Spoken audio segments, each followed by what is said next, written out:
సన్నిధిని వెతుకుతారు. ఉదయం లేవగానే ఎంతమంది దేవుని పాదాలు పట్టుకుంటారు? ఉదయం లేవగానే ఎంతమంది దేవుని వాక్యాన్ని చదువుతారు? లేవగానే ఎంతమంది దేవుణ్ణి వెతికేవారు ఎంతమంది ఉన్నారు? మొదట వెతకరు. ఎప్పుడు వెతుకుతారు తెలుసా? అంతా అయిపోయిన తర్వాత, రాత్రిపూట తిన్న తర్వాత పడుకునే ముందు వెతుకుతారు. ఏం వెతుకుతారు?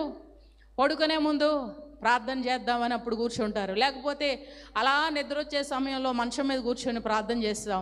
ఏమని? ప్రభువా నాయన నీకు స్తోత్రం, నాయన ఉదయం అంతా కాపాడో నీకు స్తోత్రం మనం అంటూ ఉండగానే మన కళ్ళకు నిద్ర వచ్చేస్తుంది, వెళ్ళిపోతాం నిద్ర. అంటే ఉదయం వెతికామా, మొదట వెతికామా, చివర వెతికామా? మనం చివర. అది కూడా స్వార్థమే. అది కూడా ప్రార్థన ఏమని చేస్తాం? ప్రభువా ఇప్పుడు నేను పడుకుంటున్నాను, నా చుట్టూ ఎవరి నుంచు పొద్దున అంతా బాగా బలమైన పని చేశాను, మొత్తం అంతా తిరిగి అన్నీ చేశాను కనుక నా చుట్టూ దూతల నుంచి, కెరూబుల నుంచి, సెరాపుల నుంచి, మికాయేల్ దూత నుంచి, గాబ్రియేల్ దూత నుంచి, ఇంకా వీళ్ళందరినీ ఉంచు. వీళ్ళెవరికి ఖాళీ లేకపోతే నువ్వే వచ్చి నా చుట్టూ ఉండు. ఎందుకనంటే నేను పడుకుంటున్నాను ప్రభువా అని ప్రార్థన చేసి